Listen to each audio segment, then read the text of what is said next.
Our next speaker this afternoon is Kerim Sener, and Kerim is the Managing Director of Ariana Resources with deposits in and mines in Turkey. But he's going to tell us about the Salinbas gold-silver project in Turkey. Where's Kerim? Oh, there he is. Well, good afternoon, everybody. It's a pleasure to be here and to be a sponsor of this organisation. I'd like to take you through the story of the exploration and development cycle for the Salinbas gold-silver deposit in northeastern Turkey. And this case study really picks up on several of the themes that we've been touching on through the course of this morning and into the afternoon. Firstly, I want to just set the scene, where we are and our focus areas. Now, initially, Ariana Resources started exploration in Turkey primarily in the west, the areas that are circled in red there. And last year, we brought into successful production our Kızıltepe gold-silver deposit. That's now producing under a joint venture company known as Zenit Madencilik. And that's really the cash cow that we're utilizing to continue our exploration across the country. But now I want to draw your attention to the far northeast, near the Georgian border. So just up here, the license areas are shown. And also, I just want to touch on the importance of Turkey as a producer of gold in Europe. It is actually the largest producer of gold in Europe, beating the combined production of the other largest producers, and it has done for a number of years now. There are 15 producing mines across the country, and each one of them is shown here by the relevant company logo. So it's a great place to be exploring. Now focusing in on the area that we'll be looking at. Salinbas is the main focus of this talk, but the reason we initially started work in this area was the Ardalı copper gold molybdenum porphyry system.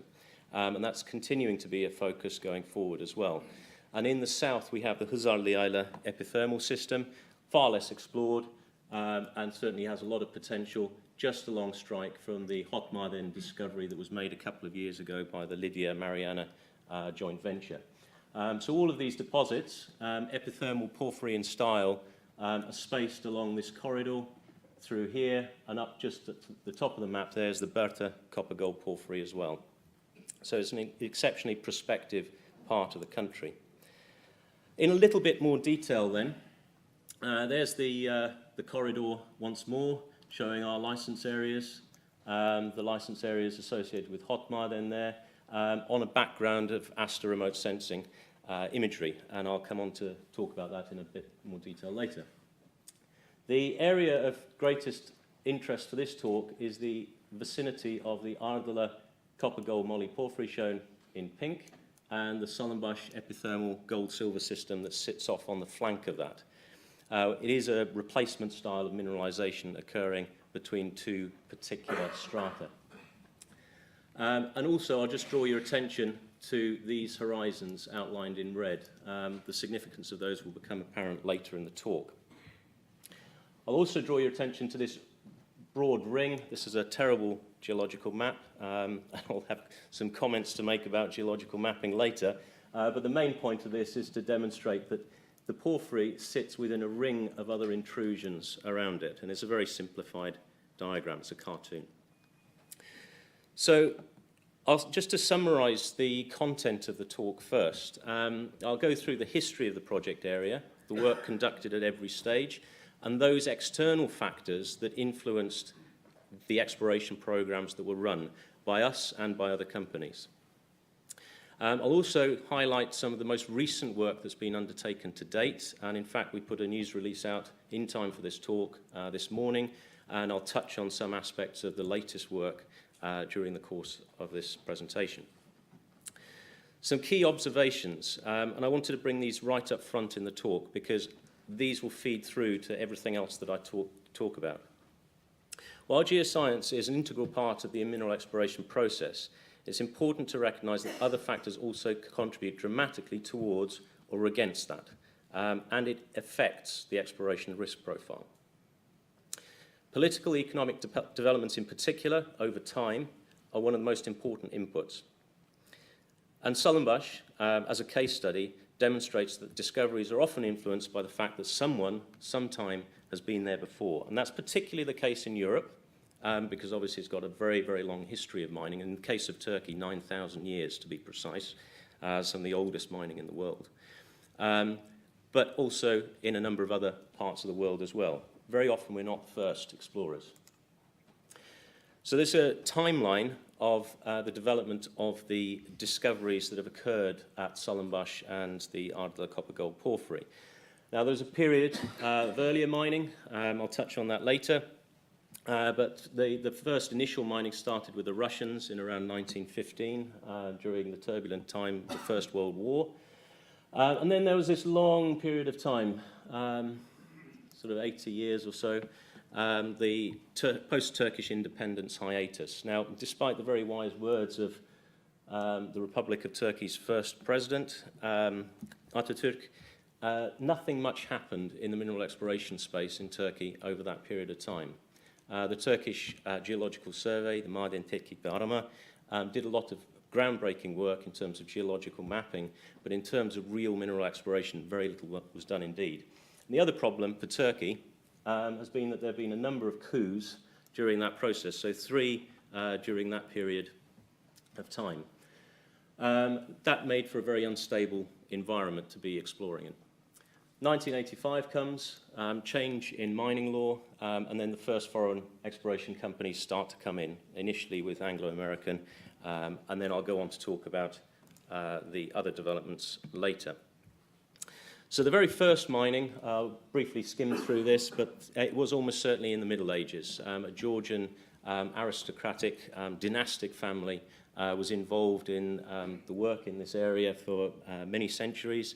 They built a number of castles, presumably to protect their interests in the region. Okumuşlar Castle is only about 4 kilometers away from the Salinbas deposit.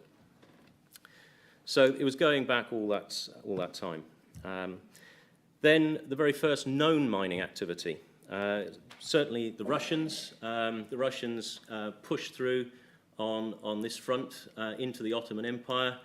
And by 1917, they'd taken a good chunk out of what had been the Ottoman Empire, principally due to the efforts of the Russian Caucasus Army defeating the Turkish Third Army, a terrible battle that was fought in Sarıkamış, which is actually not very far away from this project area. So Sarıkamış is there, our project area is just up there.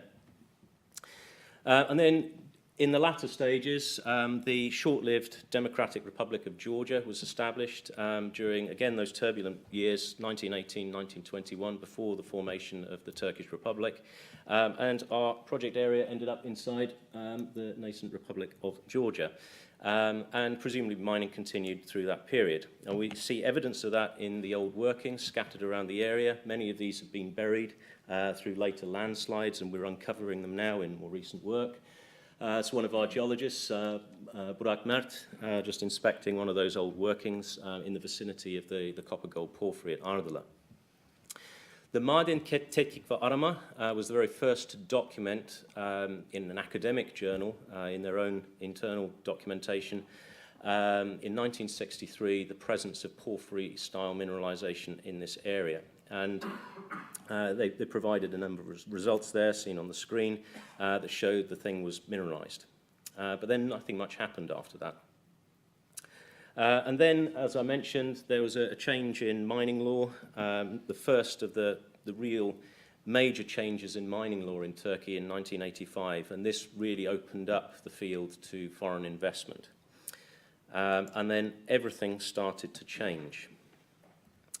Also, during that period, in the run-up to the work that was undertaken by Anglo-American as the first intrepid foreign explorer into Turkey, there was the development of a new technology. Landsat satellite systems had been launched since the 1970s, but it was really the advent of the multispectral scanner in Landsat 4 that really revolutionized regional targeting. Now, there is a theme through this talk, and technology is one of them. So that enabled Anglo Tur Madencilik, the subsidiary company of Anglo, to focus on the area around the Ardla copper-gold system. They picked up the license, and in 1989, they commenced work. All that targeting was really driven off that Landsat interpretive work. In the early 90s, they drilled 16 initial diamond drill holes straight into the porphyry. They were relatively short holes, about 75 meters deep. And then 13 further holes, GMS 17 to 29, were drilled with the objective of defining an outline resource. So this is non-JORC, and a lot of this data is still subject to some interpretation.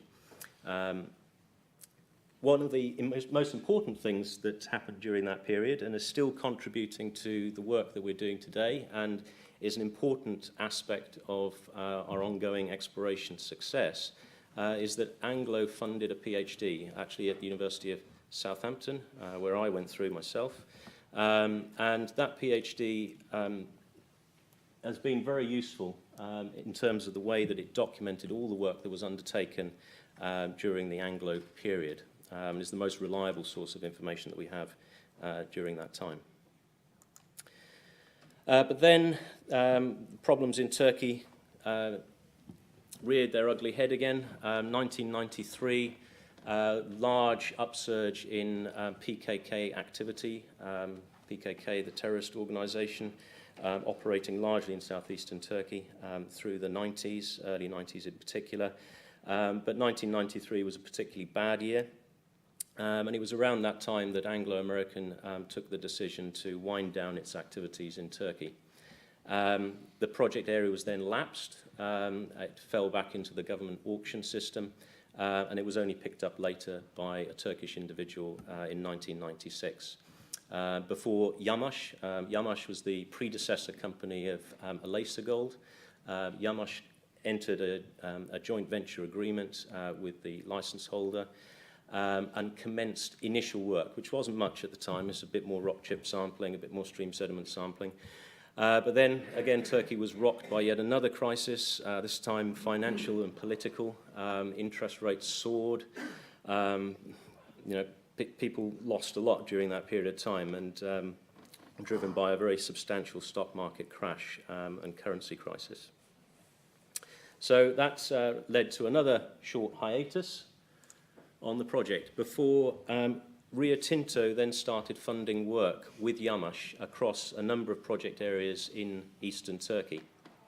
And this one, the Ardalı Porphyry, was just one part of that portfolio and didn't get a huge amount of attention, but they did do some useful work. And the most important thing that they did complete was the ground magnetic survey over much of the Ardalı Porphyry area. They also drilled a couple more holes into the north side of the porphyry to test some buried targets, which they did intercept. But then Rio Tinto pulls out of that funding arrangement for the joint venture, and Yamash chose at that time to cease exploration activities. And that's when it fell to us to pick up the license. Now, the reason we got interested in the license area initially was that we'd just picked up a new technology. And this time it was ASTA, the Advanced Spaceborne Thermal Emission Reflection Radiometer. This started to be utilized from 2000 onwards. We commenced work in Turkey in 2003-04 or thereabouts, and one of the first things we did is we used both Landsat and ASTA and combed the whole country for alteration.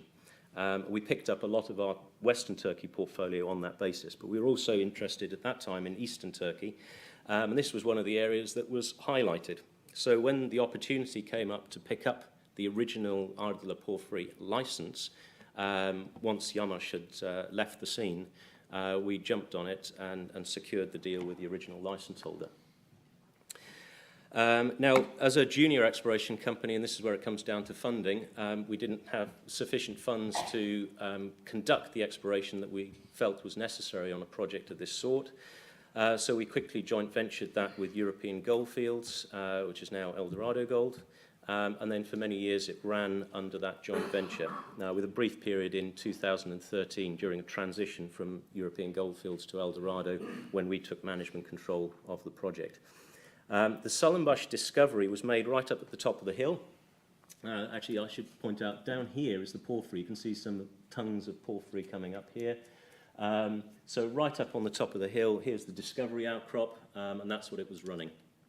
That was then trenched and then drilled in successive exploration drilling programs to resource drilling through 2010 to 13.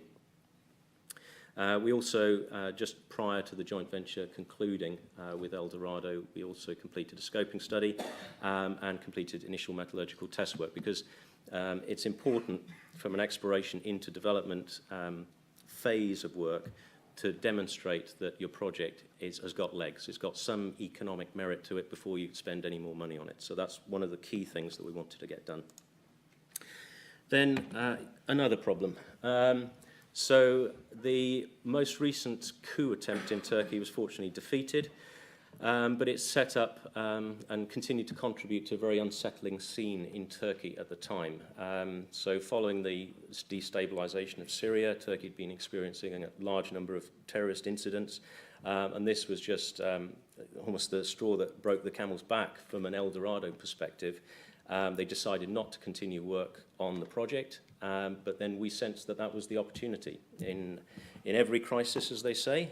So we seized the day, and we acquired the project area off Eldorado. So their 51% stake in the project was acquired in exchange for a 2% net smelter return royalty.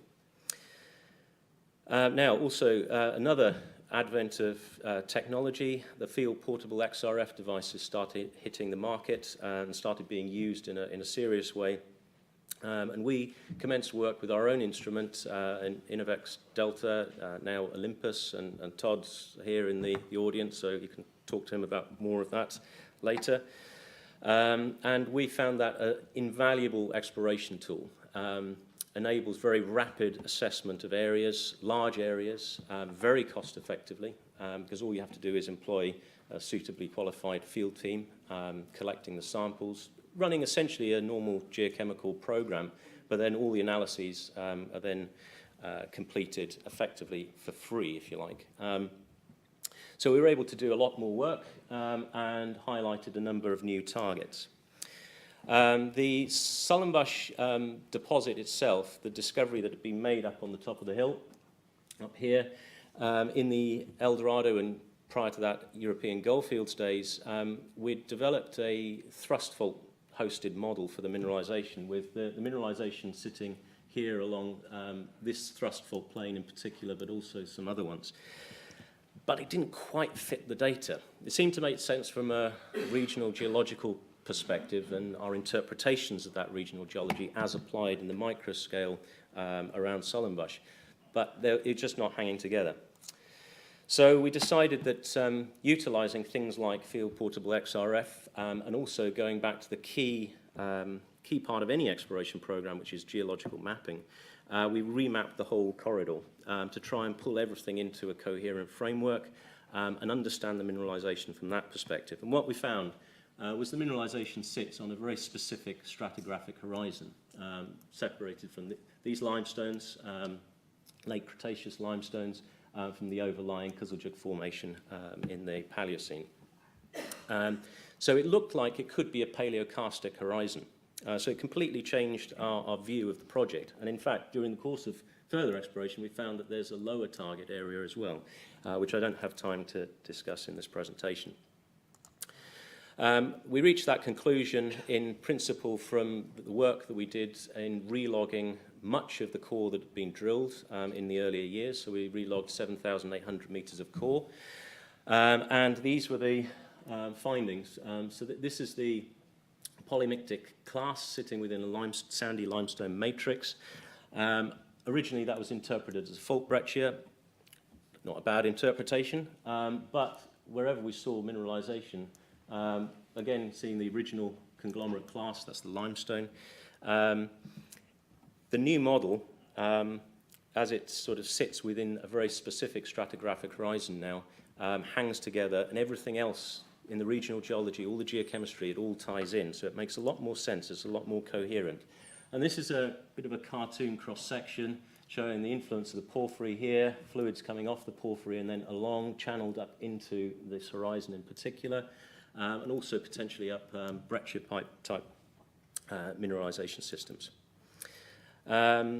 I'll skip on just for the sake of time, but this model then influenced the discovery of further mineralisation. So as we predicted, along that geological horizon, now shown in the yellow crosses, we expected to find mineralisation along there, and in fact we did, right through here. Then we thought, right, let's go and test up here, which was an accessible area, and we found further mineralisation up there as well in soil geochemistry, with gold grades going up to north of 3 grams per tonne in soils. So that was another success. That then led to the development of a JORC exploration target. So after extensive remodelling of the geology in 3 dimensions now, after compiling many cross-sections through the deposit in north, south, east, west orientations, we were able to define all the systems more effectively. So this is the Ardler porphyry.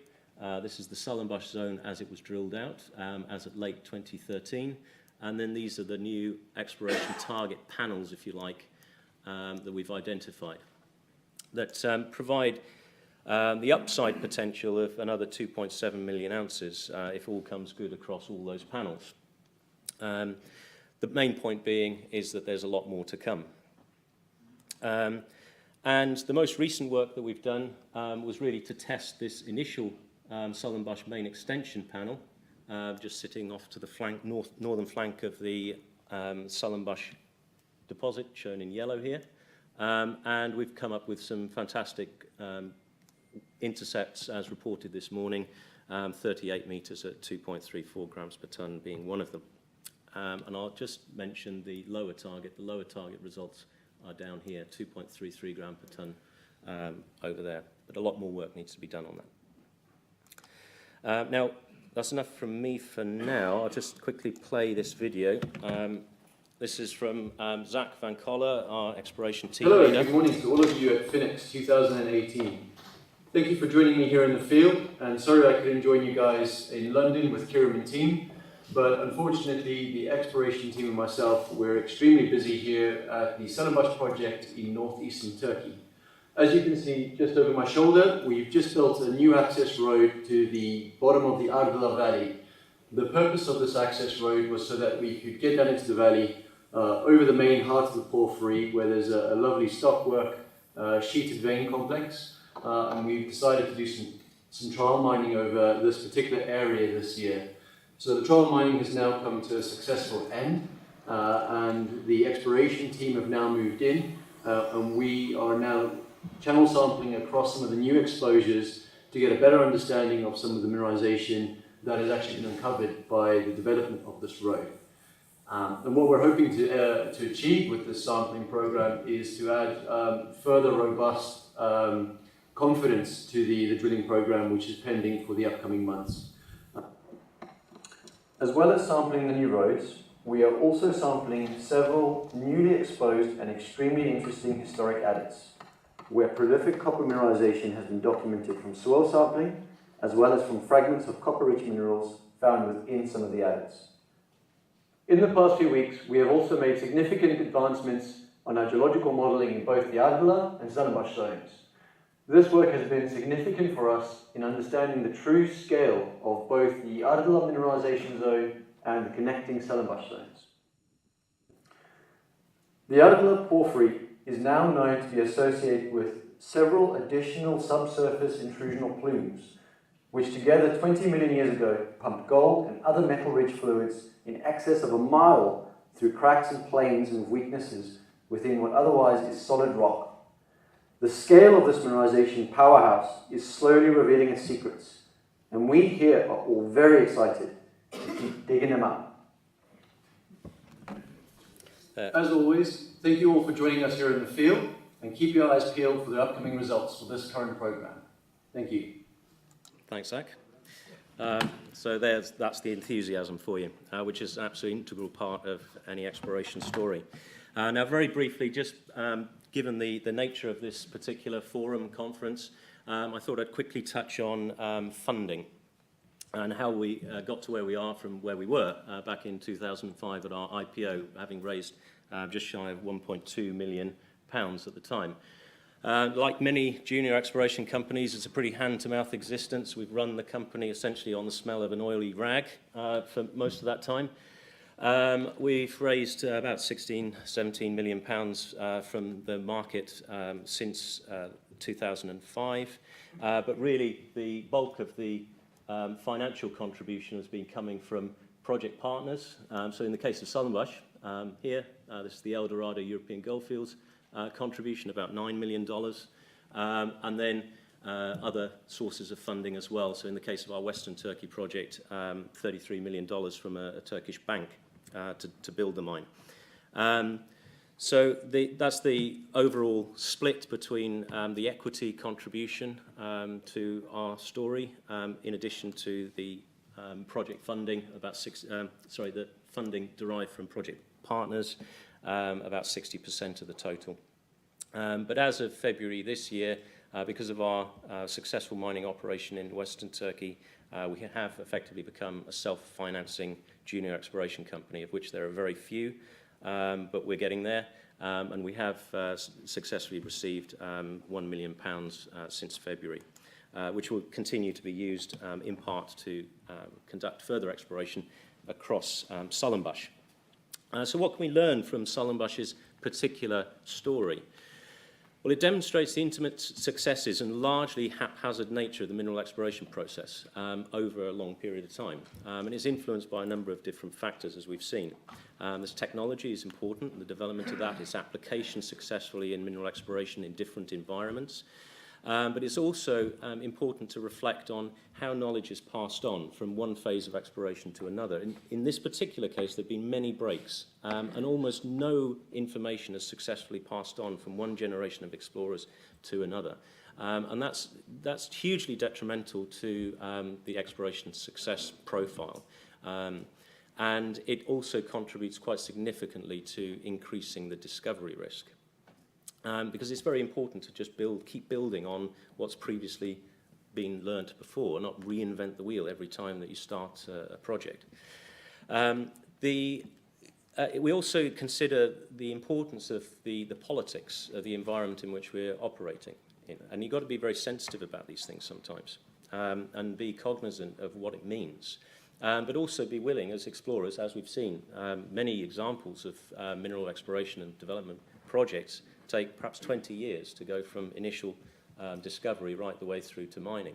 20 years, a lot can happen in 20 years. There was a Turkish president that once said, a lot can happen in politics in 1 year. Well, that's our challenge. That's what we have to deal with as explorationists as well. Projects are often advanced when capital is more readily available. So we've had some boom times. Capital was more readily available. The last few years have been absolutely terrible. And many times we thought that we were going down. It was a sinking ship, but we have to keep battling on if you really believe the story. And we did as a team.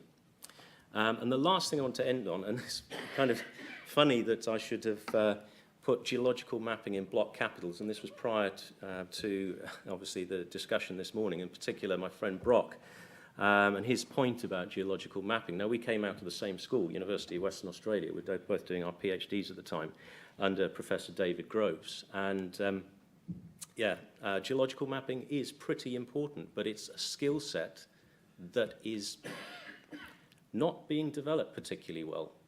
In the UK sense, I would say that British geologists, Irish geologists, Scottish geologists, generally quite good, but elsewhere in the world can be pretty bad.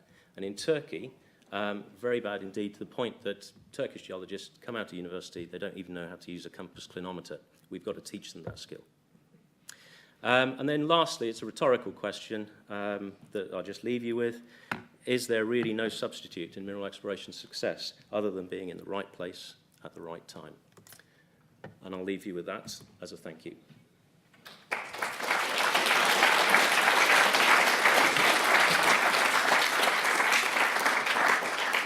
Well, thank you very much, Kerim, for a most enlightening presentation. Perhaps you have a question or two for him, if you would.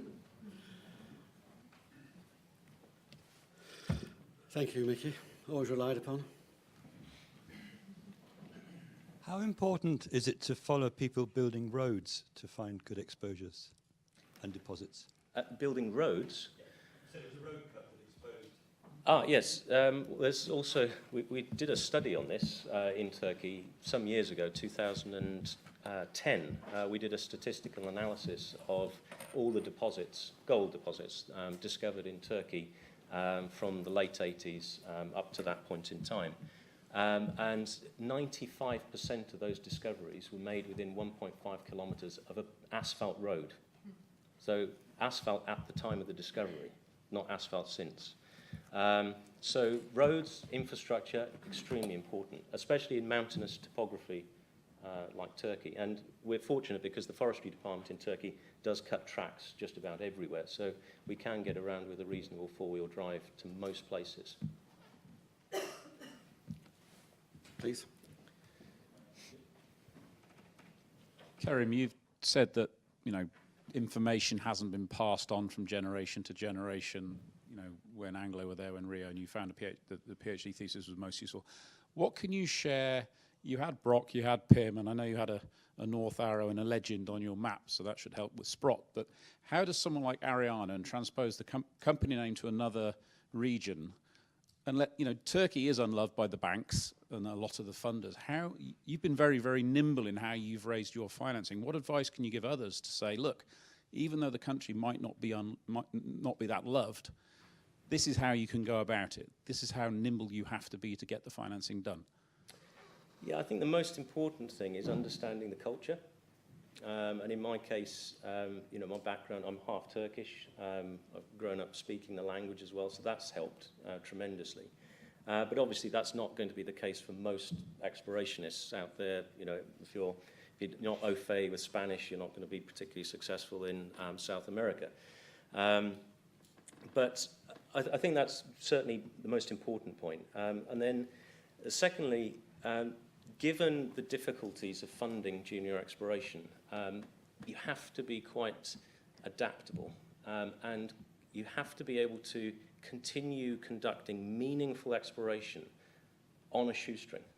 How do you do that? Well, one of the ways to do that is just simple geology, and that's putting together good geological maps, building up the team so they're capable of delivering that, and not just building geological maps so they look pretty in a presentation, but that they actually have meaning and convey meaning back to the exploration team in the process of conducting or putting together cross-sections. Those cross-sections are then going to be useful in feedback to your exploration program.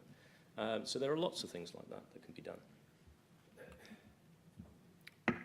Anyone else, please? At the point when you started using the Delta XRF, I assume you were analyzing the element arsenic. In that case, yes, it was arsenic. Yes, and you were also doing conventional wet chemistry. We were doing conventional geochemistry as well. So once we'd completed the XRF work, and this doesn't just apply to the Salinbas project, it applies to all the projects we've been involved with in Turkey.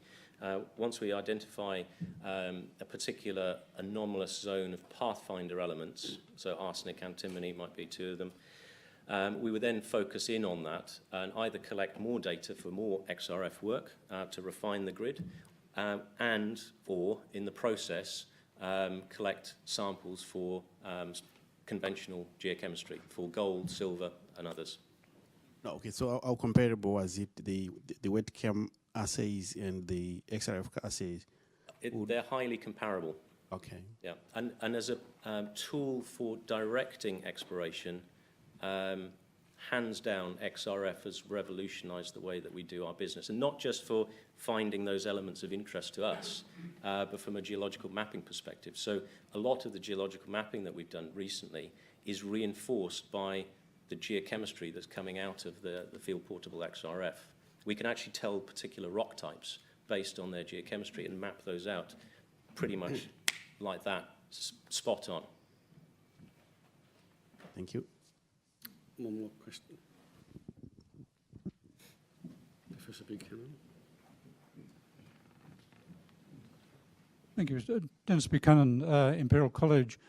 Kerim, looking at this inspirational narrative, what would you say is more important, the geological skills or the entrepreneurial skills? It's a very good question, Dennis. And yeah, both, and pretty much in equal measure. I can't say one is more important than the other, to be honest. There have many times in the last 15 years I wanted to just be a geologist, I can tell you that.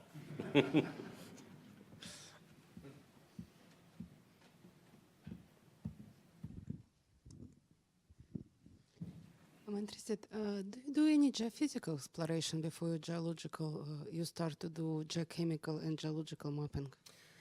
So in the Turkish case, because we've got a lot of good exposure, it makes sense to do things like geological mapping first. It's relatively easy to do, and geochemical sampling. Geophysics will almost always come later. Because this is kind of unusual, because first you usually start from airborne geophysics of our with scale geophysics, which at least will show you presence or potential presence of big magmatic bodies, which can be a start plus dikes and other stuff. Plus now we have satellite data and other sort of data which give very good resolution, including meter resolution. Yes. In the case of Turkey, well, Mark Parker can comment on geophysics in Turkey, going back to the earlier years of airborne work there. But I think there are difficulties in places like Turkey flying an airborne program. And the government data sets are out of date and not particularly good. And the reasons for difficulties in Turkey, one, the terrain, especially in areas like Salinbas. It's actually quite difficult to convince a pilot to fly in areas like that because they have to fly at high speed, not low speed, to maintain forward velocity. But the other thing is security. Turkish security services don't appreciate planes flying willy-nilly over areas that could be deemed sensitive. So we just don't do it effectively. Did you consider drone-based? Drones, yes. So that's definitely that will be the next bit of technology that I'd add to any presentation in the future. And we are using drones extensively for 3D modeling primarily. So photographic work, but then building up 3D topographic models. And I think a time will come when we're flying, airborne programs from drones. So now you can do already gravity and magnetic and electrical based on drone already. For this terrain specifically? Yes. Right, well, thank you very much, Kerim. Thank you.